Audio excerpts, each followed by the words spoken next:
오늘 여기 나와 있는 말씀 가지고 제사장의 축복 기도문 제목에 보면은 제사장의 축복 이렇게 아마 여러분들 성경책에 나와 있을 텐데 오늘 이 기도문을 통해서 함께 은혜를 나누는 시간 갖기를 원합니다. 사람은 누구나 알 것 없이 복 받기를 소원합니다. 복 받는 거 싫어하는 사람 아무도 없습니다. 믿는 사람이든 믿지 않는 사람이든 누구든지 복 받기를 원하는 것입니다. 그래서 성경에 요한 3서에도 나와 있는 것처럼 우리가 강건하기를 원하고 특별히 더 나아가서 자녀가 잘 되고 범사가 잘 됐으면 좋겠다 하는 것은 모든 사람들이 가지고 있는 소원의 기도 제목이 아닐까 이런 생각을 가져보게 됩니다. 하지만 그렇게 되기를 바란다고 해서 건강하게 되고 잘 살고 자녀가 잘 되는 것이 아니기 때문에 많은 사람들이 절대자를 찾아가서 무릎을 꿇고 빌게 되는 줄 믿습니다. 이렇게 되기를 마음 너날 것 없이 모든 사람들이 가지고 있는데 기독교인들도 예외는 아닌 것입니다. 그런데 문제는 기독교는 건강하고 잘 살고 자녀가 잘 되는 그 이상의 복을 우리가 받았다라고 하는 것을 인정해야 돼요. 먼저 이 점을 우리가 인식하고 들어가야 됩니다.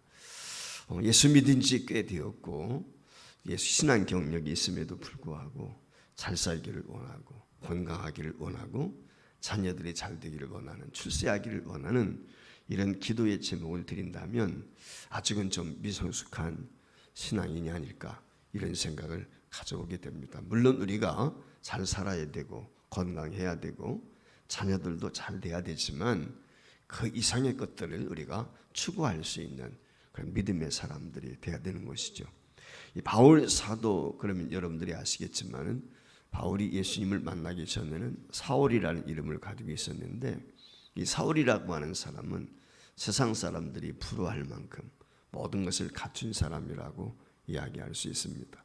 가문도 그렇고 혈통적으로도 그렇고 학문적으로도 그렇고 부족함이 없는 사람이었다 그렇게 이야기할 수가 있어요. 근데 그가 예수 그리스도를 만나게 되었을 때 그동안 자신이 추구했던 세상적인 축복 이 모든 것들이 배설물과 같았다라고 하는 것을 깨닫게 되죠. 그래서 그 모든 것이 배설물처럼 그와 같이였다라고 고백하고 있는 것을 볼 수가 있습니다.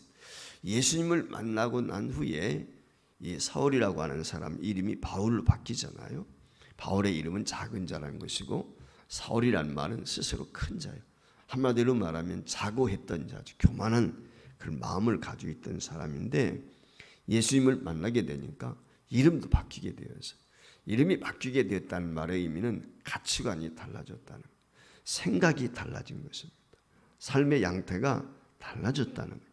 이게 이제 거듭난 사람의 특징, 예수 믿고 중생한 사람의 특징이라고 이야기할 수가 있습니다. 그래서 지금까지는 자기 출세, 자기 성공 위에서 살았던 이 사람이 이제는 주님의 영광을 위해서, 교회를 위해서, 하나님의 나라를 위해서 살기로 다짐하는 것을 볼 수가 있습니다. 그리고 자신이 지금까지 귀하게 여겼던 이 모든 것들을 배설물로 여기면서 평생을 감사하며 살았던 것을 볼 수가 있습니다. 그 이유가 어디에 있습니까? 그 일은 다른 데 있는 것이 아니라 그가 구원의 감격, 구원의 기쁨이 있었기 때문이죠.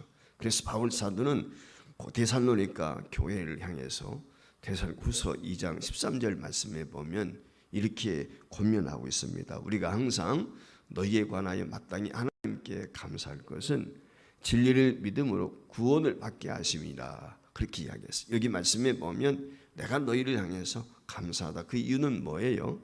구원에 대한 거예요. 너희들이 예수 안에서 구원받는 하나님의 백성이 되는 것 이것 때문에 감사하다 그렇게 이야기하고 있는 것입니다. 그러면서 우리에게도 늘 감사할 것을 기뻐할 것을 권면하고 있는 것이죠. 우리는 세상의 복을 받기 위해서 하나님을 믿는 것이 아닙니다. 이 점을 우리가 먼저 인식을 해야 돼요. 근데 안타까운 것은 많은 그리스도인들이 이 세상적인 복에 아직도 머물고 있다는 것입니다. 그래서 내가 예수 믿고 건강하고 예수 믿고 잘 살고 예수 믿고 출세하고 성공하고 자식들이 잘 되고 기업이 잘 되기를 바라는, 물론 하나님께서 예수 믿음으로 인해서 그와 같은 복을 우리에게 주십니다. 그런 복을 또 기도해야 돼. 그러나 그런 복만 그곳에 국한되어져서 기도하게 되면 이것이 기복신앙이다. 그렇게 흔히 세상 사람들이 이야기하는 것이죠. 물론 기복신앙이 다 나쁜 것은 아닙니다. 우리가 기복신앙을 가지고 주님 앞에 나와서 기도하다가 어느 순간 하나님의 임재를 경험하게 되면 기도의 제목이 바뀐단 말이죠. 은혜를 받았다는 것은 무엇이냐면 아까도 이야기했지만은 바울 사도를 통해서 할 수 있는 것처럼 가치관이 바뀌는, 생각과 사고가 바뀐단 말이죠. 삶의 행태가 바뀌는 것입니다. 예수를 믿기 전과 예수를 믿은 후에는 이처럼 바뀌게 되어 있어요. 그렇기 때문에 예수 그리스도를 믿고 중생을 하게 되면 지금까지는 육적인 것, 세상적인 축복을 기대하고 사모했는데 예수 안에서 거듭난 경험을 통해서 하나님의 나라를 구하게 되고 영적인 축복을 갈구하게 되는 것입니다. 그렇기 때문에 기복신학이 다 나쁜 것은 아니다 라고 하는 걸 먼저 우리가 이해를 해야 됩니다. 문제는 우리 예수를 믿은 지 오래되었음에도 불구하고 기복적인 신앙 수준에 머물고 있는 것이 문제. 더 앞으로 나가야 되고 성숙해야 되고 성장해야 되는데 그 세상 사람들과 별다를 바 없이 예수 믿는 사람들도 건강을 위해서, 자녀를 위해서, 가정을 위해서 출세를 거기에만 국한되어 있는, 그것은 우리가 좀 생각해 봐야 된다라고 하는 것입니다.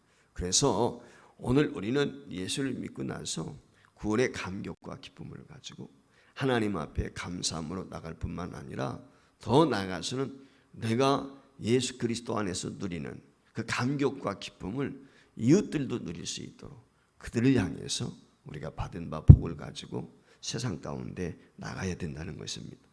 오늘 말씀은 바로 우리가 복된 존재이고 이 복된 존재인 우리가 어떻게 살아야 되는가라고 하는 것을 우리에게 보여주는 말씀이에요.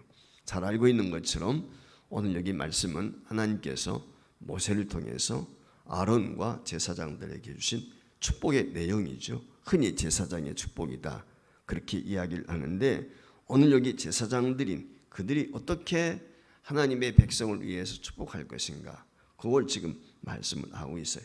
여러분 아시는 것처럼 당시 제사장이라고 하는 것은 레위 지파에서 나오게 되어 있죠. 그것도 특별히 아론의 후손들을 통해서 제사장들이 나오게 되는데 이 레위 지파는 한마디로 말하면 하나님의 성막, 오늘날로 말하면 교회라고 이야기할 수 있겠죠. 성전을 중심으로 헌신하고 봉사하고 제사를 집례하고 수종드는 사람들, 이것이 이제 레위 지파다 이렇게 이야기할 수가 있어요. 그들은 성막에서 일하면서 누구보다도 하나님과 가까이 지내는 사람.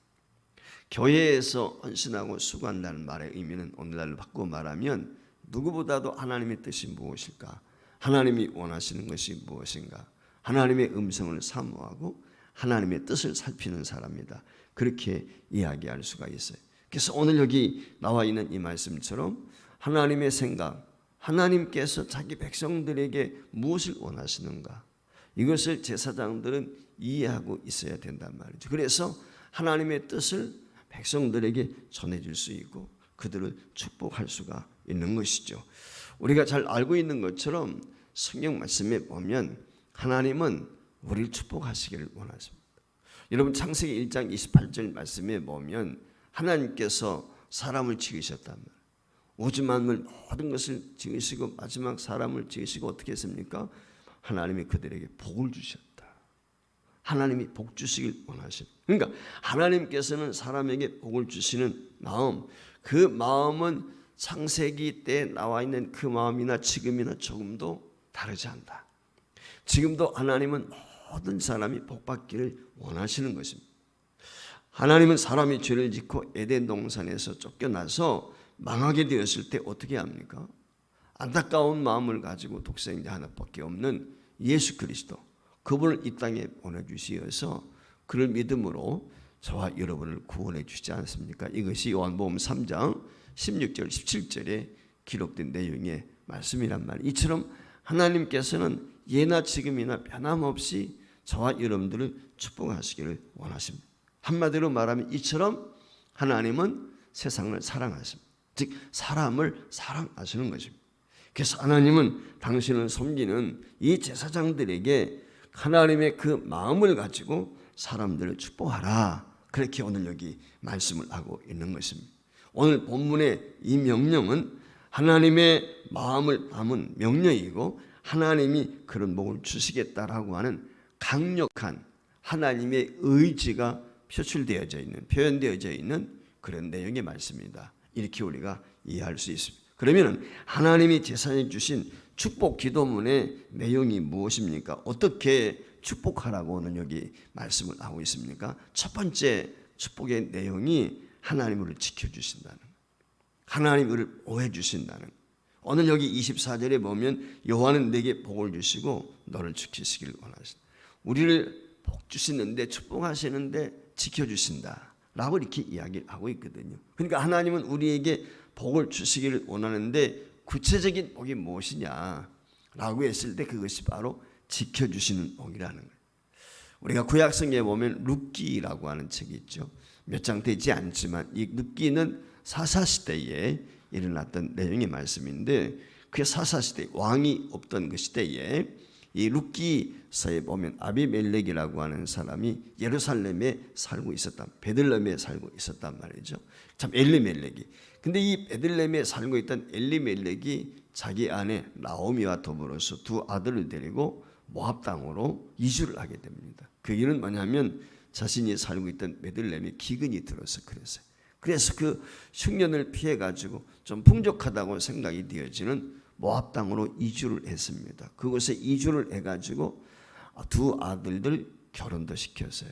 그런데 모압 땅에 이주한 지 한 10여 년이 되었을 때 이 엘리멜렉이 죽습니다. 그리고 뒤따라서 두 아들도 후사가 없이 죽게 되는.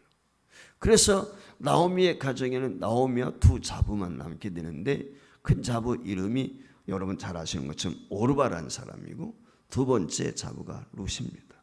이제 나오미가 생각을 하는 거예요. 남편도 죽었어요. 자식도 죽었어요. 괜히 이방의 여인들 며느리를 삼았는데 자신은 고향으로 돌아가고 싶다라고 하는 생각이 들어서 며느리를 불러놓고 이야기합니다. 내가 이제 이것은 기댈 곳도 없고 남편도 없고 자식도 없으니까 나는 고향 땅으로 돌아가야 되겠다. 그러니 너희들도 너희 친정으로 각자 돌아가라. 그렇게 얘기를 했어요. 그랬더니 큰 며느리였던 오르바는 그 시어머니의 말씀에 순종해서 친가로 돌아갔어요. 그런데 룻은 돌아가지 않습니다. 내가 어머니와 함께 하겠습니다. 그리고는 베들레헴으로 유턴하게 되었을 때 나오미를 따라오게 되는 것이죠.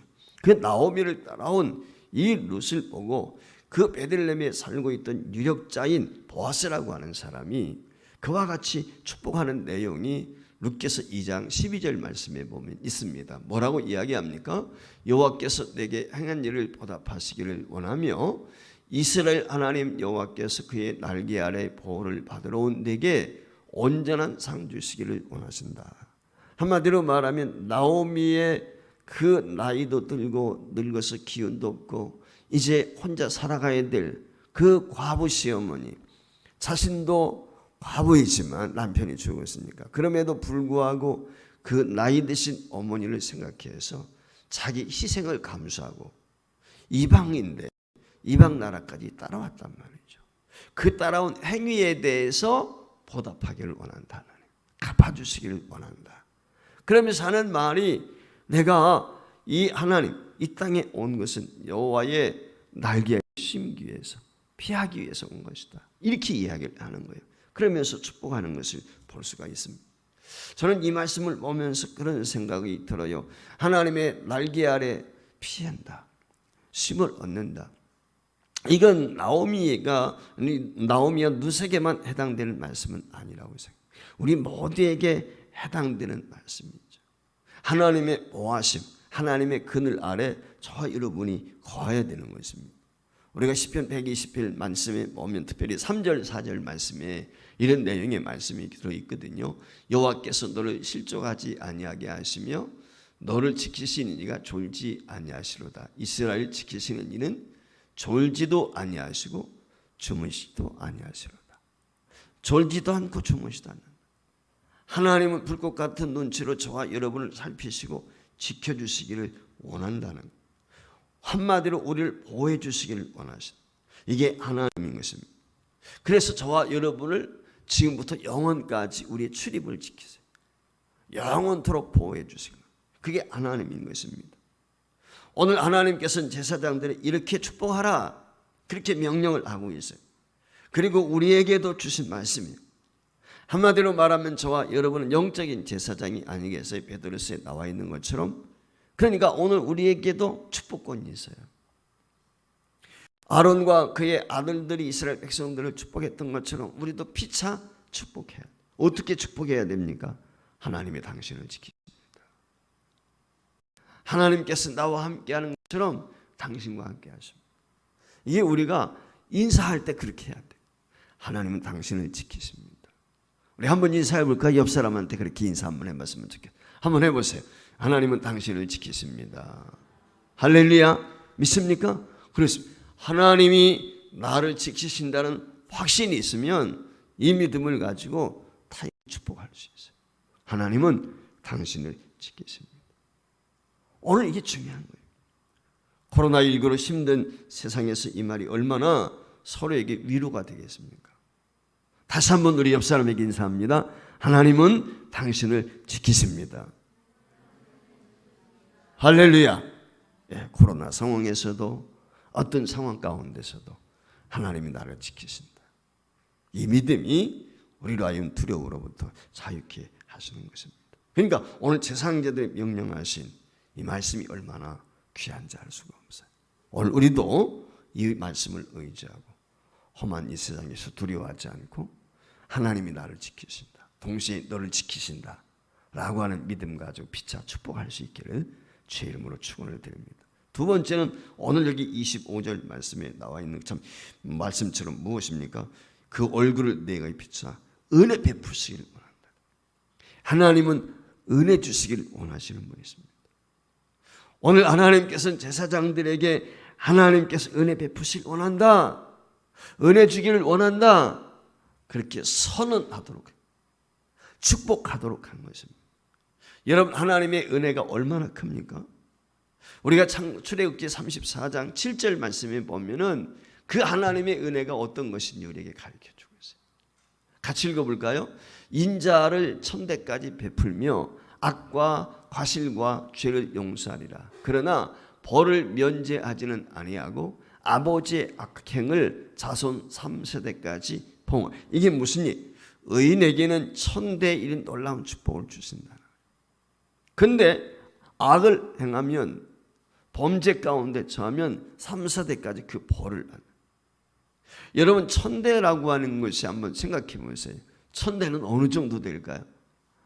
한 대가 예를 들어서 1대와 2대 사이를 한 40년, 30년에서 40년, 예를 들어서 30세에 결혼했다고 그래요. 그래서 후손을 낳게 되면 30년의 갭이 있는 거잖아요, 거리가. 그러면 여러분, 천대면 얼마요? 3,000년이에요, 3,000년. 그렇지 않습니까? 하나님께서는 천대까지만 베푸시는 게 아니라 무한한, 한마디로 말하면 하나님께서 우리에게 베푸신 은혜는 무한대라 그 말이에요. 천대라고 하는 건 그냥 만수예요.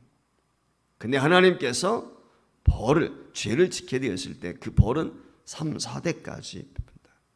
이게 하나님의 은혜인 것이죠. 우리가 영원히 멸망할 수밖에 없는 존재인데 하나님께서 영원한 형벌을 내리시는 것이 아니라 3, 4대까지만 하겠다. 돌이키게 되면 그 이전에 이미 자유케 하시는 거죠. 이게 하나님의 긍휼인 것이죠. 이게 하나님의 은혜인 것입니다. 그러니까 우리가 이 세상을 살아가게 될 때 하나님의 은혜 없이는 살 수가 없어요. 그래서 우리가 깨달아야 될 것 중에 하나가 무엇이냐면 은혜 위에 은혜다. 바로 하나님의 은혜로 내가 산다. 이 진리를 우리가 깨닫는 것이 중요한 것입니다. 하나님은 내게 은혜 주시기를 원하십니다. 은혜를 우리가 구해야 돼요. 어떻게 내가 은혜를 받아야 될까? 늘 사모해야 됩니다. 어떤 분들을 보면은 하나님을 참 무서워하는 분들이 있어요. 하나님은 징계하시는 분. 그래서 하나님 그러면 두려워 떠는 사람들도 있어요. 그러나 우리 하나님은 사랑의 하나님이십니다. 긍휼과 자비가 풍성한 은혜로우신 분이신 것입니다. 여러분, 저와 여러분을 얼마나 사랑하셨으면 하나밖에 없는 독생자 아들 예수 그리스도를 기꺼이 십자가에 내어주셨겠어요. 그래서 저와 여러분의 허물과 죄를 다 담당시키시고 그가 십자가에 달려 죽으셨다. 그게 하나님의 사랑입니다. 하나님은 이처럼 우리를 사랑하신다.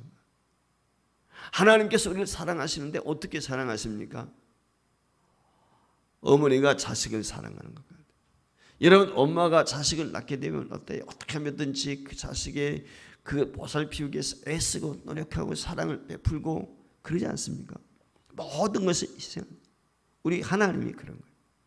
하나님의 자녀인 저와 여러분을 젖먹이는 자식과 같이 그와 같이 우리를 살피시고 우리를 보호하시고 우리에게 은혜 주시기를 원하십니다. 이게 우리 하나님이신 것입니다. 이 하나님을 누가 받아 누릴 수 있겠습니까? 예수 믿는 저와 여러분이 누리게 되는 줄 믿습니다. 하나님, 내가 은혜 안에 날마다 거할 수 있게 하시고 우리가 접하고 있는, 우리와 교제하고 있는 모든 성도들이 이런 은혜 안에 거할 수 있도록 축복해 주옵소서. 하나님 앞에 기도해야 돼요. 세 번째, 오늘 여기 제사장을 통해서 이스라엘 백성들을 축복하는 것이 무엇입니까? 그것은 평강 주시기를 원하신다. 피스. 우리 하나님은 평화의 하나님이세요. 살롬의 하나님이란 말이죠. 우리가 누가복음 24장에 보면은 36절 말씀에 예수님께서 부활하셨어요. 예수님이 십자가에 달려 죽으실 때 뿔뿔이 흩어졌던 예수님의 제자들이 예수님의 부활을 소식을 듣고도 두려워 떱니다. 그래 다락방에 모여가지고 문을 꼭꼭 걸어 잠그고 숨어서 있단 말이죠. 그때 부활하신 예수님이 나타나서 그 부활하신 예수님이 나타나셔서 두려워 떨고 있는 제자들에게 46절에 보면 제1성으로 주신 말씀이 무엇이에요? 같이 읽어볼까요? 시작. 이 말을 할 때에 예수께서 친히 그들 가운데 서서 이르시되 너희에게 평강이 있을지. 다른 얘기, 지금 두려워 떨고 있는, 염려하고 있는 제자들에게 평화를 말씀을 하고 있는 것입니다. 하나님은 저와 여러분에게 평강 주시기를 원하십니다. 이 놀라운 진리를 깨달았던 바울 사도는 바울 서신에 보면은 편지를 할 때마다 이 평강에 대한 이야기를 합니다. 고린도전서 1장 3절 말씀에 보면 이렇게 이야기했어요. 어느 집에 들어가든지 먼저 말하되 이 집이 평안할지어다 라고 말씀합니다. 그거 아닌데 고린도전서 1장 3절, 저것은 다른 구절이죠. 누가복음 10장 5절인데 고린도전서 1장 3절 말씀은 어떤 말씀? 하나님 우리 아버지와 주 예수 그리스도께로부터 은혜와 평강이 있기를 원하노라 그랬어요. 하나님의 은혜와 평강, 이걸 늘 빌었어요. 사모했어요. 그래서 바울이 서신서에 보면은 이 편지를 할 때마다 서두에 인사를 하는데 이 평화를 기원하는 것입니다. 우리가 잘 알고 있는 것처럼 예수님께서 조금 전에 말씀은 지금 띄워주셨던 말씀이 좀 잘못 나갔는데 누가복음 10장 5절이죠. 이 말씀은 제자들을 둘씩 쫙 찌어서 전도대 파송을 한단 말이에요. 그 전도대 파송을 하게 될 때 그들이 나가서 복음을 전하면서 어느 집에 머무를 수 있잖아요. 그 머무를 때 그 집에게 하시는 말이, 그 집을 축복하는, 뭐라고 그랬어요? 어느 집에 들어가든지 먼저 말하되 이 집이 평안할지어다. 축복하라는 거예요. 축복. 평안을 빌라는 거예요. 오늘 저와 여러분에게는 하나님이 주신 특권이 있어요. 아론과 그의 아들들에게만 주신 특권이 아니라 저와 여러분에게 주신 특권, 저와 여러분이 왕같은 제사장이에요. 예수 믿는 성도는 축복권이 있는 거예요. 그래서 늘 우리가 이 평안을 기도해야 됩니다. 축복해야 되는 것입니다. 아마 이 세상 모든 사람들이 원하는 것이 있다면 그것은 평강일 거예요. 평안함과 건강, 이걸 원하지 않는 사람이 어디 있겠어요? 오늘 세상이 얼마나 불안합니까? 코로나 상황이 있지요. 전쟁이 있지요. 지금 태풍이 또 올라온다고 그러지요. 여러분 기근도 있죠. 각가지의 온난화 현상을 비롯해서 자연재해, 이게 어떻게 될까? 미래가 불안하단 말이죠. 이런 불안과 염려 속에 살고 있는 저와 여러분들에게 하나님이 주시는 말씀이 평안하라, 평안. 오늘 우리가 이 평안을 사모해야 되고 평안을 위해서 빌어야 되는 것입니다. 오늘 여기 지금 아론과 그의 자손들, 모세를 통해서 아론과 그의 자손들, 제사장이죠. 제사장들에게 이스라엘 백성들을 축복하라고 했는데 오늘 그들이 처한 현실이 어떻습니까? 지금 광야길을 가고 있는 것입니다. 가나안 땅이 아니에요. 여러분 아시는 것처럼 모세 가나안 땅 못 들어가고 광야에서 죽었잖아요. 그 모세를 향해서 이스라엘 백성들을 축복하라는 것입니다. 즉 광야길을 가고 있는 이스라엘 백성들을 축복하라는, 오늘 저와 여러분도 마찬가지. 나그네와 같이 인생 광야길을 걷고 있단 말이죠. 언제 어떤 일을 만났는지 알 수 없어요. 광야라는 것은 험한 곳이에요. 위험이 늘 상존하는 것이에요. 언제나 위기가 있는 것입니다. 오늘 저와 여러분이 살고 있는 이 세상도 마찬가지예요.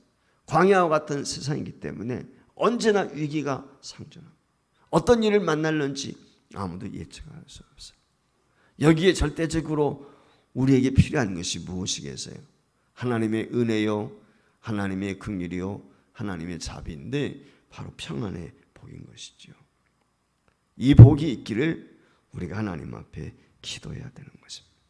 왜? 저와 여러분도 광야와 같은 삶을 살아가고 있기 때문에. 특별히 코로나 상황에서 많은 사람들이 불안해하지 않습니까? 이런 상황 가운데서 우리가 주님의 평안을 빈다는 것이 얼마나 위로가 되고 힘이 되는지, 하나님께서 저와 여러분에게 진정한 평안 주시기를 주의 이름으로 축원을 드립니다. 요즘에 보면은 자전거가 조그만 자동차 한 대보다도, 소형 자동차보다도 더 비싼 자동차들도 있더라고요. 몇 천만 원짜리 자전거도 있다고 합니다. 어떤 형제가 최신형 자전거를 가지고 자기 집 앞에서 정비를 하고 있었습니다. 그때 마침 한 소년이 길을 가다가 그 자전거를 정비하고 있는 그 자전거를 바라 물끄러미 쳐다보고 있었습니다. 이게 자전거를 정비하고 있던 이 젊은이가 너도 자전거 관심 있니? 이렇게 물었어요. 예, 저도 자전거에 관심은 있지만 저는 아직은 없어요. 근데 아저씨 자전거가 굉장히 비싼 것 같아요. 그렇게 이야기를 했어요. 그랬더니 이 자전거를 가지고 있는 형제가 이 어린 소년에게 그렇게 이거 자전거 참 비싼 거야. 우리 형이 이번에 자전거 매니아인데 원래 자전거를 새로 구입을 했거든. 그래서 나한테 이 자전거를 넘겨줬어. 그러니까 이 소년이 부러운 듯이 저도 그런 얘기를 하는 거예요. 그러니까 왜 너도 그런 형이 있으면 좋겠어? 라고 이야기를 했을 때 이 소년이 그렇게 이야기를 했습니다. 저도 그런 형이 되었으면 좋겠어요. 제 동생은요 천식이 있어가지고 조금만 뛰어도 숨이 차거든요. 그래서 저도 동생에게 이런 자전거를 사줄 수 있으면, 형이 되었으면 좋겠어요. 그 좋은 자전거를 자랑하던 그 형제가 머쓱해질 수밖에 없었어요. 사랑하는 여러분, 오늘 우리가 받는 것도 중요해요. 그러나 주는 것이 더 중요합니다. 받는 행복보다 주는 행복이 더 큰 거예요. 내가 누리는 기쁨보다 나누는 감격이 더 큰 거예요. 우리가 나만 생각하지 말고 오늘 여기 주신 말씀처럼 아론과 그의 아들들이 축복했단 말이에요. 오늘 저와 여러분은 이 땅에서 축복의 메신저가 돼야 돼요. 하나님, 나로 하여금 오늘 여기 아론과 그의 아들들이 이스라엘 백성들을 축복했던 것처럼 우리도 이웃을 축복하고 나라와 민족을 축복하고 열방을 축복할 수 있는 복의 근원이 되게 주옵소서. 이런 기도의 제목을 갖고 저와 여러분이 기도한다면 우리가 중추절을 앞두고 있는데 더 풍성한 추석 명절을 맞이할 수 있지 않을까, 이런 생각을 가져봅니다. 아무쪼록 저와 여러분이 오늘 주시는 이 말씀을 통해서 하나님의 놀라운 은혜와 복을 누리시고 동시에 나눔이 있는 복의 근원 될 수 있기를 주의 이름으로 축원합니다.